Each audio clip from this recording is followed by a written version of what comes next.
Hello, everyone. This is Major General Rosende, the Commanding General of the 63rd Readiness Division, and we're here to conduct a blood and fireside check. With me today is Command Sergeant Major McKie, 63rd Readiness Division.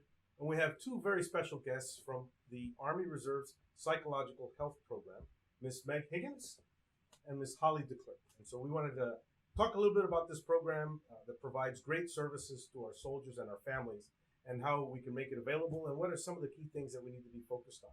So I want to make sure that you take a good listen to this, and we're going to start our conversation. So I'm going to ask Miss Higgins. Miss Higgins, what is it that we do with the Psychological Health Program, and how is it available to commanders? Well, the best kept secret thus far is around our availability to travel.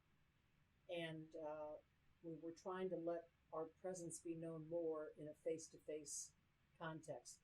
And I say that because as a clinician of 40 years, what I have found is that people trust people like us more if they get to experience us and not limit our program services just to phone, email, texting, and Zoom. So Holly and I covered the 7 states of the 63rd, and I want people to understand as commanders, they can pick up the phone and invite us down over a battle assembly weekend. That's awesome. So I guess my question really, and Mr. Cork, I'll ask you. So when you think about removing some of the stigma, with mental health and our soldiers reaching out, what are some of the things commanders can do to really take it to that next level?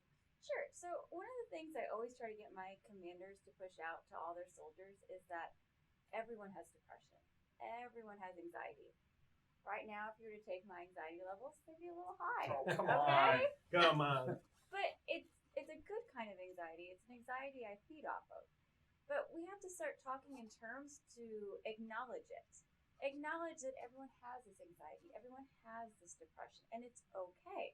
Now, there are situations where it gets to a point where those levels aren't okay, in which case then I want them to start calling our program. And then we can work through that. But they also need to acknowledge that it's okay to have regular, normal levels of anxiety and depression, just like every human being has on this planet.